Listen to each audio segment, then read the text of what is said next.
Hello and welcome to the Unique CPA with your host, Randy Crabtree. We're committed to creating a thriving community of accounting professionals who are physically and mentally healthy, fulfilled, and energized by their work. Our ultimate goal is to elevate the reputation of the accounting profession and vastly improve the lives of those in it. The Unique CPA is brought to you by Tri-Merit, the specialty tax professionals. Today's guest is Heath Alloway. Heath is growth partner at Soren and a true builder of people-first firms. Heath spent nearly 2 decades helping teams grow wisely, shaping culture, developing future leaders, and turning vision into action through his client-focused leadership programs, retreats, and strategic planning. I've got to firsthand be able to experience a lot of what he's done in the past. And so, Heath, welcome back to the Unique CPA. Thank you, Randy. As always, it's good to see you again. Good to see you, too. It's been a little bit. In person may have been bridging the gap of 24 was the last time I saw you in person. Possibly. I'm trying to think of the timing. I think there was another event, maybe in Puerto Rico, where our paths crossed. And then I think since that's then... right. Yeah. That's right. I forgot about that. Yeah, that was fun. Yes. That was the CPA America Tax Conference? That is correct. Or leading partner. It was tax. Okay. Yep. And actually, if we're going to talk CPA America, now we're going on tangents, which is what I do. I was just at the CPA America Leading Partner Retreat in Napa. That was a lot of fun. We had a good time there. Well, if you ever want to bring a guest, Randy, I'm always open to going to Napa. You got it. I'll remember. Although I don't know the next conference where if we have another one in Napa. It is probably the 3rd time I've been there for a conference, so it's a great place. All right, let's move on. Let's get on to what we're doing here today, which is talking about a lot of really cool things that you've been doing in the profession, that you've seen in the profession, that you've helped with in the profession. But before we do that, I mentioned at the beginning that since last time I saw you, approximately, it may have happened before that, you now have a new role and you're growth partner at Sorren. And Sorren is, if you can say it probably better than I can, but I'll say my version of it, a private equity firm that has invested in accounting firms over the past year. So let's dig into that a little bit. Give us a little background of Sorren itself and then how you got involved. So Soren originated, there was a group of managing partners that met from time to time, and that led to some of the discussions of what would it look like to come together as one firm and try to do something special together. And one thing led to another. And then this is the real short version, Randy. So if we need to go in more detail or questions, yep. The initial rollout was of May of this year, and that was 13 firms merging together, truly to come together as one firm, full integration. And how I got tied into that was Harris Legacy Firm. They were big into upstream programs. I knew their firm leadership for, their firm for probably the last 4 to 5 years, and thought very highly of the firm leadership, forward-thinking firm. And there were some things in the back of my mind, Randy, that they've been living there for a really long time, even pre-upstream when I was in a firm. I had ideas with a non-traditional background of how could we take some non-traditional services in the profession and take those to our client base. And that's how my conversation with Josh originated, which led to, a couple other ideas. I had some large firm experience. And so joining Soren, you think of that many firms coming together of these pockets of success. Where's our highest client concentration? And so part of my role has been really focused on developing our leadership teams around the core industries that we focus on, also identifying future growth opportunities in certain industries, getting our leadership teams set up. And I've also started the process of doing client strategic planning and retreats outside of the public accounting profession. So my first couple have been focused on a nonprofit, a general contractor. So taking some of the lessons learned from the public accounting profession and how can we apply that to our client base and from an advisory standpoint. And so those are some of the things that I've been focused on that really drew me to Soren. And 13 firms coming together, I'm sure that is, most people know it's no easy task. And I love the culture. I love change. I love people development. So it's really allowed me to focus on the things that I love the most. And maybe some people don't enjoy as much, but it's all the things that I love doing. end goal, Randy, 3 years down the road, 5 years down the road, looking at all the things we're doing, of looking back and saying, you know what, it wasn't easy, but it's been a lot of fun, and it's been fun putting something together, with people I didn't even know 12 months ago. Right. Looking back and seeing a rewarding experience, I assume, is the goal, that you've enjoyed every step of the way, and some ups and downs, I'm sure. But let's I want to get a little more into the story, because I think you told me this before, but firms that talked for years, it sounds like, about, hey, what would it look like if we came together? Mm-hmm. Now, I assume it wasn't all 13 firms that were having this discussion at the same time. Was it a handful of firms that it originated with? I was going to say, don't quote me on this, Randy, but we're on a podcast, so you're going to quote me on it. But I think there was, if I remember correctly, I think there were at least 4, maybe 5 firms that were part of that group that started the initial discussions, which then led into other relationships. And yes, one thing led to another. Yep. So I assume, though, there is a private equity part of this. So there was financial backing to be able to put this all together, correct? So I think out of those initial discussions, when that idea surfaced around what would it look like of us coming together, I think that's where the Harris Legacy firm and Josh took the initiative to go back and look at, like, what would this look like? And then that's where the outside investor came in to help facilitate and accelerate that. And so that's how that originated and got started. Yep. So I have some friends who have become part of the Soren family. Well, one of them went with, and one of them kind of didn't come with, but Matthew May and Kenji Cormado from Acuity. They kind of let me into their journey over the last year and a half or so, when they decided to look into options for them. And they didn't give me names. They didn't tell me Soren and everything else. But I know they evaluated a lot of opportunities to join another firm or private equity investment. And so, they told me in the past about how the process went. And when it came down to it, Soren was the obvious choice for them. So I don't know if you haven't had to have, Kenji kind of is out doing his own thing now, but Matthew, I think, is pretty high up leader in the organization at this point. You are working with Matthew at all? Yeah, Randy, it's crazy timing of the recording of this. I was actually just at AcuityCon not too long ago, their annual conference, and then with Matthew and the CAS team and overseeing that aspect of it, the various service line leaders we meet on a weekly basis. And since I'm focusing on our core industries, I see Matthew, unless there's a scheduling conflict, at least once a week, every Monday. So there's a good amount of collaboration. And then some of the Acuity team members, whenever we've been developing our leadership teams around our key industries, we're trying to get a good mix of service lines, and some of that is CAS related. So some of his team members from the Acuity side will be stepping in and taking some additional leadership opportunity within those key industries. Nice. Yeah, he was just telling me recently, too, that there's a key group in Chicago that he's been working with in the CAS area as well. So I don't know if he's coming up here, but if he is, I'm going to have to make sure he lets me know, and we can go grab a beer.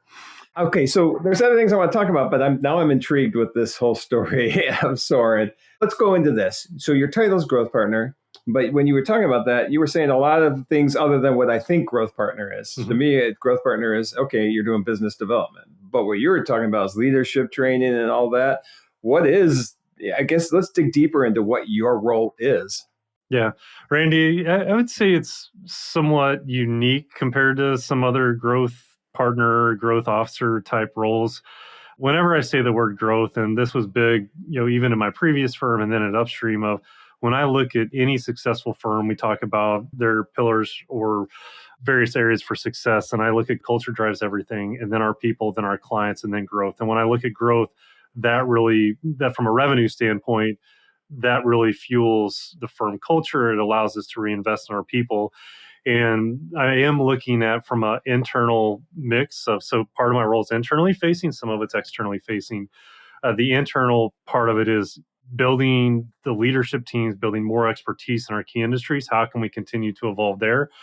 We do have plans leading into next calendar year. You mentioned the revenue or business development side of doing a full-blown business development training program and implementation across the firm. So it will be geared more towards the revenue side of it.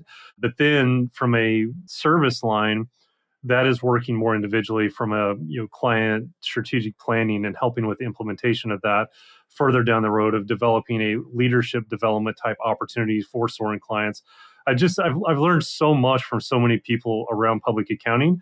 I just see a demand and a need in other industries, other professions, and it seems like just early on, even our client base is hungry for those kind of opportunities.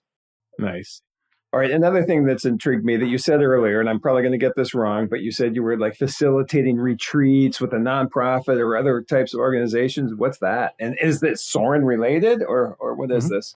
It's definitely Soren related, and it's a way to play an advisory role in guiding not just a tax or assurance or whatever the service line, but looking more holistic at the business. And for a lot of like family-owned businesses, I'll just use that as an example of, have they really stepped back and looked at the business? Sometimes they get so tied up in the business, not working on it. So going back to those 4 buckets of culture, people, clients, or customers, and growth, what does success look like for them 3 years from now? How can I help them achieve those goals and growing their own organization and being successful?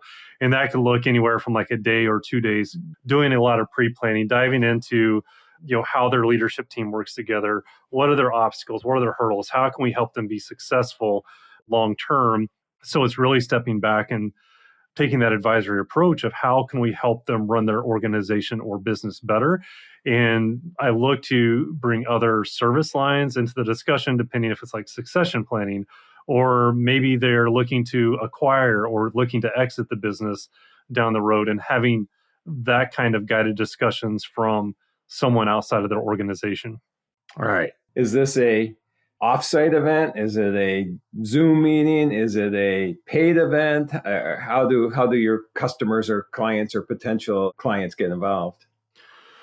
Right now, I am focused more on doing them in person. It's harder. If you think of communication, what is it, like 70% of communication is nonverbal? Yeah. So when you're there in person, it is a lot easier to read the room. It's a lot easier to build connections with the people you're working with.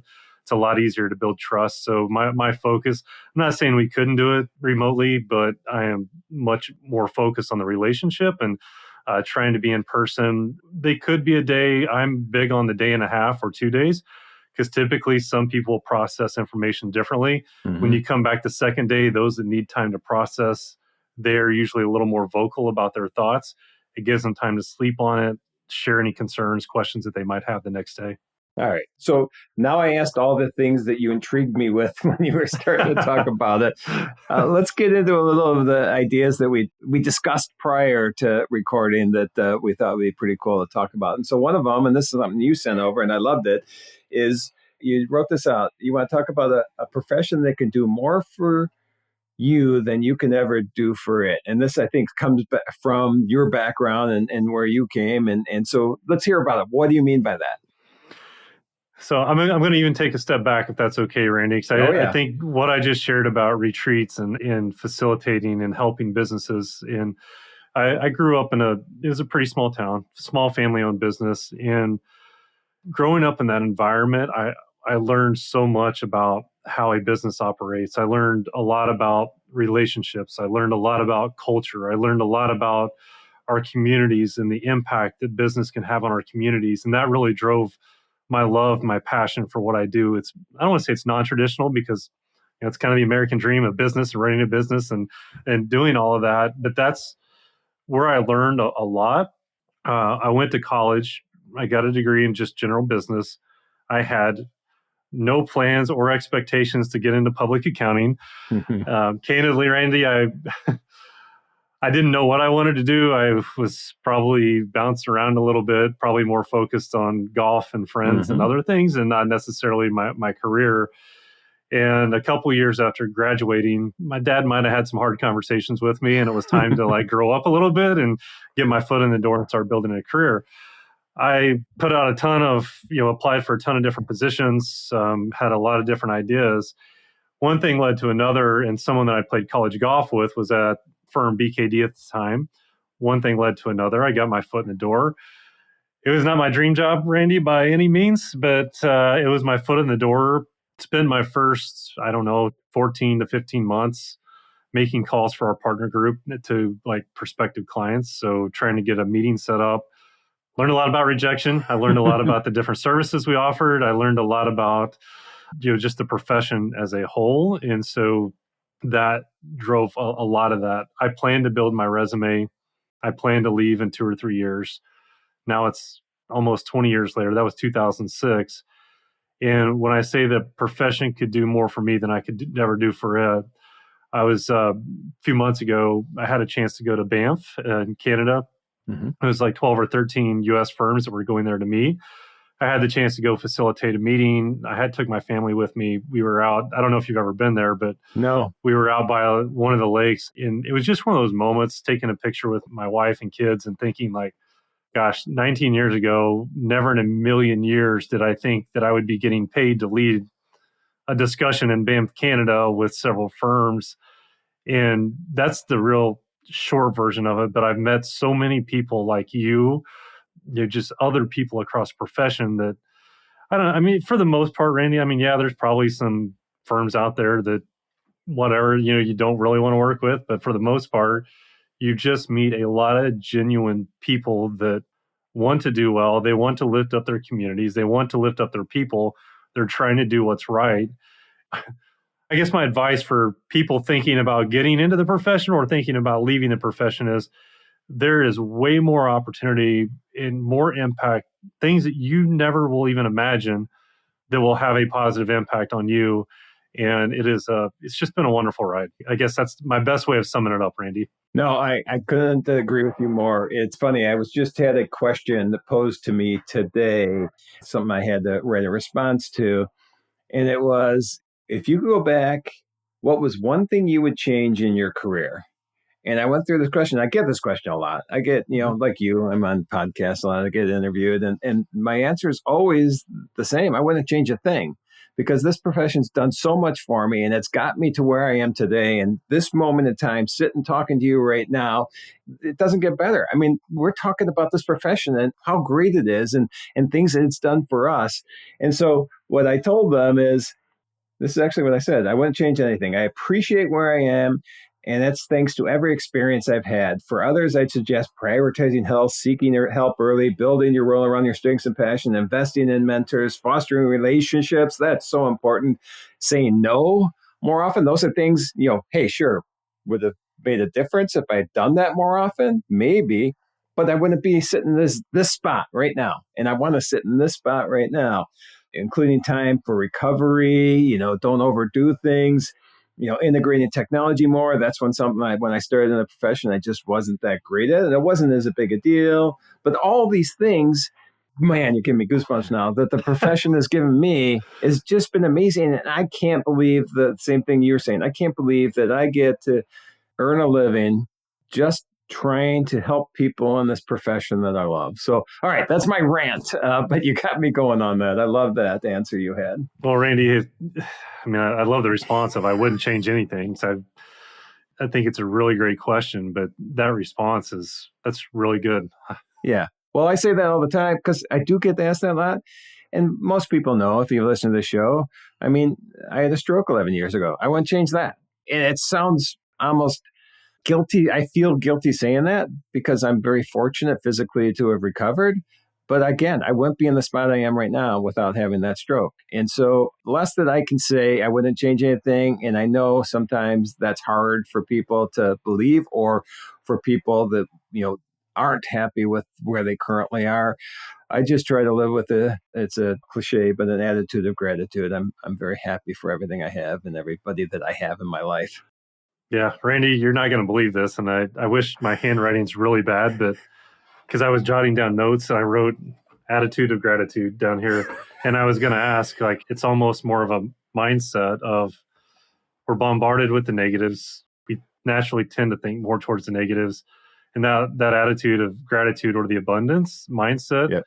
For me, you talked about stress, burnout, all those things. Sometimes that mindset, it kind of is a skill. We have to focus on that because we're constantly bombarded with everything that's going on in the world. And it's a different mindset of, I am here because of that attitude of gratitude and I wouldn't change that. And so that's a lot of ways, I think that attracts people to you as well when you have that kind of mindset. So kudos to you.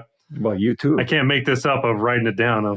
Yeah, exactly. That's pretty crazy. No, yep. That's cool. Well, I think you and I think a lot alike in that way. So that's why I always enjoy these conversations. All right, let's keep going because there's some other things that you had brought up that I found very intriguing as well. And I want to touch on a lot of things that you mentioned earlier, but one thing that you did say pre-taping was talking about growing wisely and what that means and how people. Is there a mindset to growing wisely, or what is growing wisely? I definitely think it's a mindset. And before I get into the mindset, one mistake, and again, we can't change the past, but one mistake that I made early on of like probably not fully understanding how a firm operated and the impact that growth had. And I hate to admit this, Randy, on a podcast, but it was almost this mindset of like, all growth is good growth. It's not the case. Not all growth is created equal. Nope. And when you talk about the mindset, I have met very few people that get into our profession to say, I'm a salesperson or I love business development. So I flip the question, and the two questions I ask are like, one, why did you get into the profession? And then two, what do you love most about the profession? That second part about what do you love most, it tends to go back to one of two things. It's either I love working with my clients, I love seeing them be successful, or I love working with my people in the firm, my teammates, I love seeing them be successful, growing in your career. And when I look at growth and growing wisely, that kind of growth fuels the fire to create opportunities for your people. It creates ways to reinvest in your firm to bring new services, develop skill sets, and serve our clients in a better way. And so that's the foundation of that mindset of how do we grow in a way that's healthy for our firm? And some may not agree with this, or they may say it's not possible, Randy, but who knows? Some may not agree with it. But it's this mindset of how can you work less and become more profitable? That may sound capitalistic, but I don't see it that way. We all have limited time. Yep. It's how do we use our time in a way that's healthy for us, our firm, our clients, our communities? No, that's perfect, because I think we do the exact opposite way too often. We don't value our time because, and again, I rant on this all the time, but because we've been taught that our value is in the hours we put in rather than the outcomes we deliver. And we have to figure out a way to get out of that mindset. I think there's firms doing it. I think it's going to, I was just talking with Alan Whitman 2 days ago, and he was a managing partner of Baker Tilly. We were talking about that hour mindset, and he mentioned him talking to a friend of his who is a leader at one of the big fours, and he said, this is how this gentleman said it is, that the person that figures out how to bill on outcomes rather than hours is going to win. Now, I don't look business as winning, but that's how he put it, is going to win. Figure out how to do this profession right. And for me, I'm going to take winning, meaning be able to have our people be the best, healthiest, happiest that they can be. So that has to happen. And I think it can.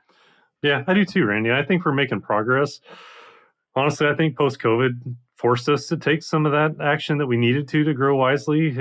Hopefully some of that will continue to move forward. One other thing I would just mention on the mindset too, you look at, I'll go back to 2008, 2010, when the economy was doing well, firms were growing double digits, and all of a sudden, downturn, firms were scrambling. You're kind of seeing a little bit of that. Again, it's somewhat cyclical and reactionary instead of being intentional and proactive. And so when I think about that mindset, it's how can we embed this into our culture? And it's not just partners, by the way, Randy. I think everyone plays a role in a firm on growth. I mean, it's client retention. It's, are we looking for the cross-serving opportunities, better ways to help them? And so that's part of the mindset as well, is how is this a proactive, intentional, not cyclical driven? Right. Okay, so earlier on, that just made me think of something you said earlier. Earlier on, you said you started in this training program on business development firm-wide. What does that mean? So firm-wide, we're still in discussions on what that means, Randy, but at a minimum, we would look at some of our people owning client relationships. That would probably include several of our partner group. Will there be a trickle down to other levels? Even like in the first 1 to 3 years of the firm, I could absolutely see that down the road.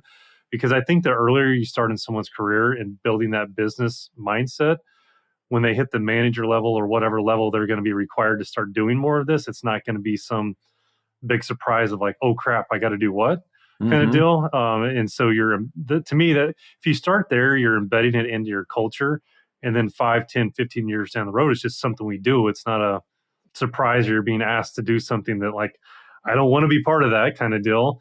So it's still in discussions, but that's what we're thinking through. Yeah, no, that's great. And I think that just the word selling is hard for CPAs in general. And it's hard for me. So I don't look at it this way, whether I'm selling or not. I'm educating, I'm finding solutions or listening for needs of people and then seeing if we have solutions for that. But for me, it's as much of that as just building relationships. But the relationships itself isn't enough. I know that. You have to then ask for the business, or at least show that you have a solution that's going to be valuable to them. Maybe it's words. Maybe we have to figure out different words to say when we're talking about selling or business development. Yeah. Well, Randy, one of the examples I use hearing you talk about the helping versus selling mindset of a couple of things. If you went to your general practitioner, you went to a doctor and they started to prescribe you something before they ever ask any questions to understand your health, you would probably look for a new doctor. Or say you're a doctor that you found a cure for cancer. Wouldn't you want to tell people about that because you know you can help them? We have people that maybe they're not curing cancer, but they're experts in what they do.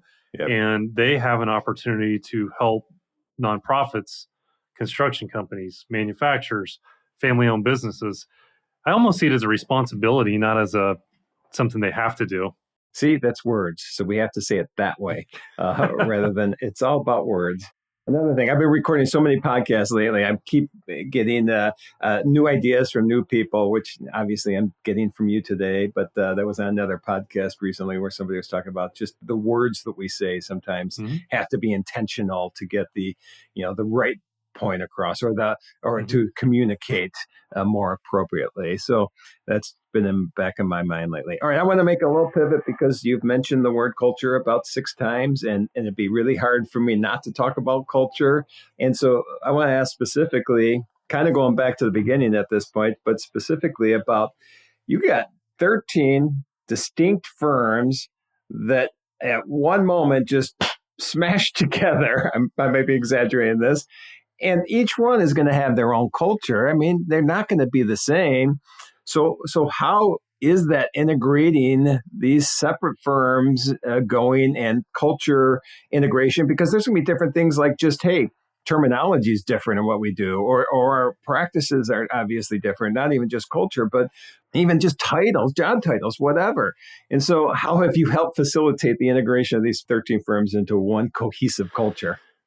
Yeah, culture is always a work in progress, Randy, for I think every firm. It's intentionally or unintentionally created each and every day. So I think it's not just a one-time event. It's things we say, things we do all the time. The good news is, whenever I joined in April, there were already efforts in the works to help with this. And so some of the things that we went through as a firm, it started with a firm survey, everyone in the firm. So all the legacy offices, all the different service lines.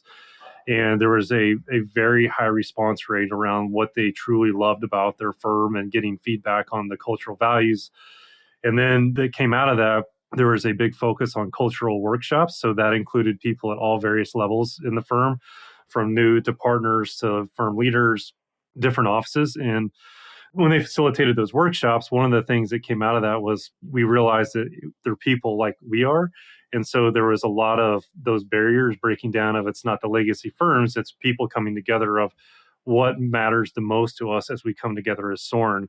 That led to a recent rollout of our firm mission, vision, and values.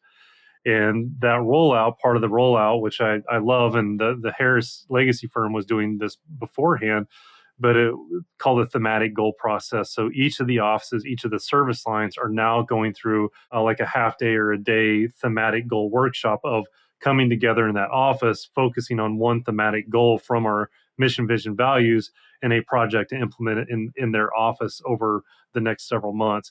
And so it's a lot of intentionality around culture. We're also big focus. We're having a first annual partner meeting at Sorren, so we're looking to blow that out of a really great experience focused on culture, relationships. We're launching an internal podcast that is really just a chance to get to know our people around the firm, sharing some of their life stories, sharing, their leadership journeys, sharing like where their area of focus and their passions are, just getting to know. So those are some of the things we have in the works, but I don't think we can let our foot off the gas pedal. I think it's something we're going to have an ongoing focus. Communication. I mean, I know that's a canned answer, but in a time of change, I don't think you can under communicate. And so looking for ways to continue the intentional communication around the firm. That's the intentional communication. I was just writing down, look at us. I was writing down intentional when you said that, but then also transparent. I mean, communication, but being honest and transparent about what the goals are, where you're going, or what, stumbling blocks you run into. I think that just helps build trust levels, which are going to be so important when you're trying to integrate all these firms together. One last question on that then. I assume staying with the 13 firms is not the goal. I assume that continue integrating new firms is something that's looking to happen.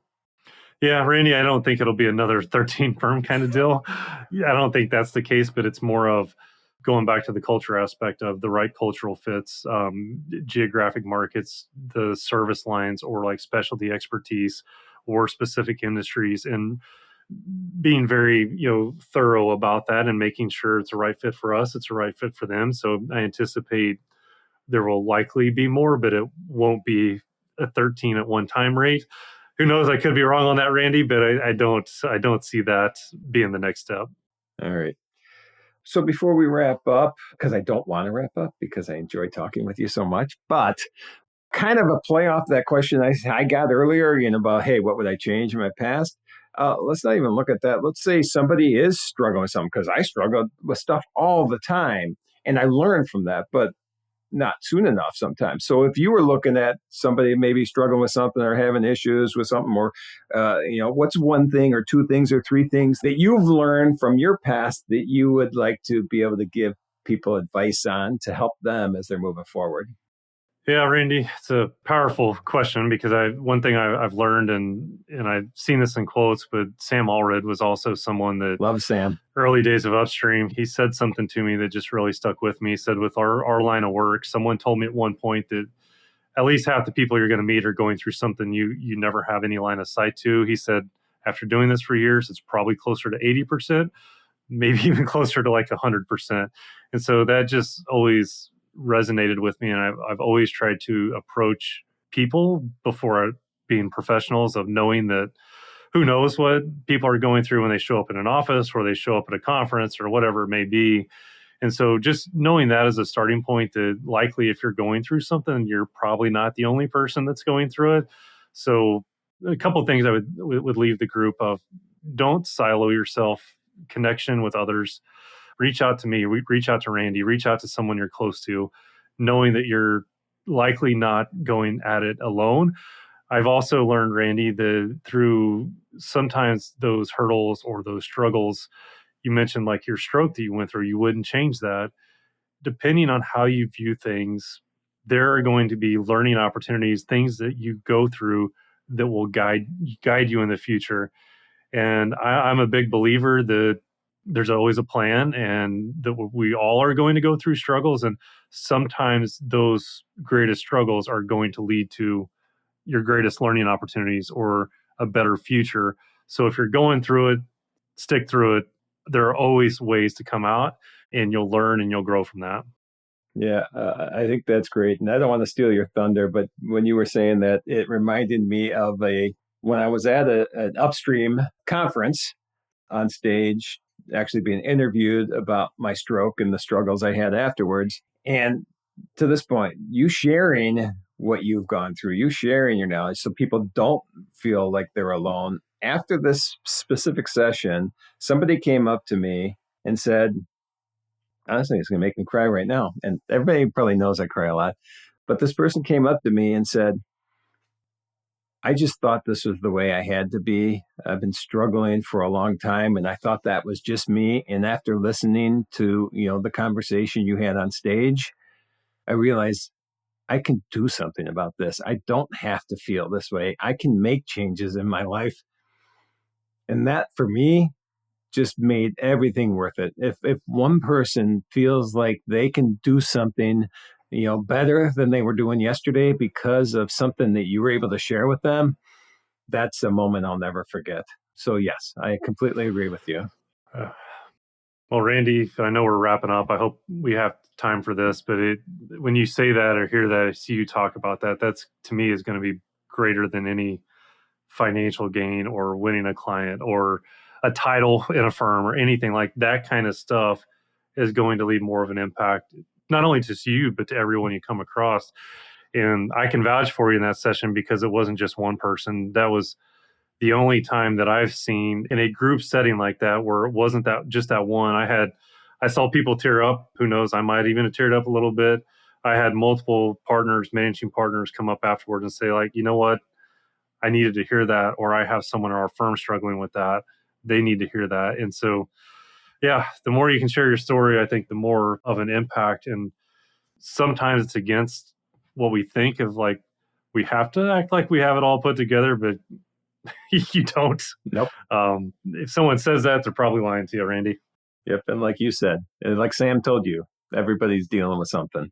Honestly, you just don't know what impact you can have, but you can't have any impact if you don't try, if you don't share, if you don't show what you've done through. So, all right, you and I can do on this forever. This has been fun. I love the impact that you're having on people and a firm, but people and the passion you have for people and how you feel that that's, the most important thing, because I completely agree with you. So before we wrap up, Heath, a couple last questions, and you were on the show before, so you got both of these. But when you're not helping people, when you're not helping Soren, when you're not sitting at your desk working outside of work, what are your passions? What do you love doing? What defines who you are outside of work? Well, I'd say what defined me, and I'll keep that pretty straightforward and direct, and then I'll share what I've been doing with my time. Yeah. But I go back to some core principles of faith, family, country. I mean, that's big to me. Mm-hmm. And so that ties back into, I try to go through the lens of all of my actions through that, of my decisions. But from a time perspective, I have an 8-year-old and 13-year-old, and I was going to say part-time. I think it's more full-time, but they're in sports, they're in soccer, just wrapped up baseball, getting into football. It is a blast, and I catch myself complaining from time to time because we travel quite a bit and stuff like that. But it is so much fun seeing it, the life lessons, the growth. That's been a lot of fun just doing that. Yep, and I can vouch that is like some of the greatest things ever, even if it does feel like a lot. When our kids, graduated college and we no longer had any sporting events or events to go watch, like that was like, wow, do we miss this? Okay, then last question, and great answers. There is no wrong answers, by the way, but those were great answers. Last question, if people want to hear more about what you're doing, what Soren's doing, where's good places for them to look? LinkedIn's always good, Randy. Easy to find in LinkedIn, and then just email address is halloway@soren.com, and that's on our website as well. So, I mean, those are two pretty easy ways, or other connections through you or others in the profession. It's although it's a big profession, it's still somewhat of a small profession, and it is. We're all connected in some unique way. And I'm not Unique CPA. Maybe that's where that comes from. But we are all connected in some form or fashion throughout the profession. Yeah. All right. Well, this has been great. This has been awesome. I appreciate you being on the show again, Heath. Well, Randy, I appreciate you having me on a second time, and always good to catch up, and always enjoy the conversation. Thank you for joining us today on the Unique CPA. You can find the show notes for today's episode and learn more about Tri-Merit at theuniquecpa.com. Remember to subscribe and leave a 5-star rating on your favorite podcasting app. And join us next time for more expertise and insights on the Unique CPA. Professionalproductions.net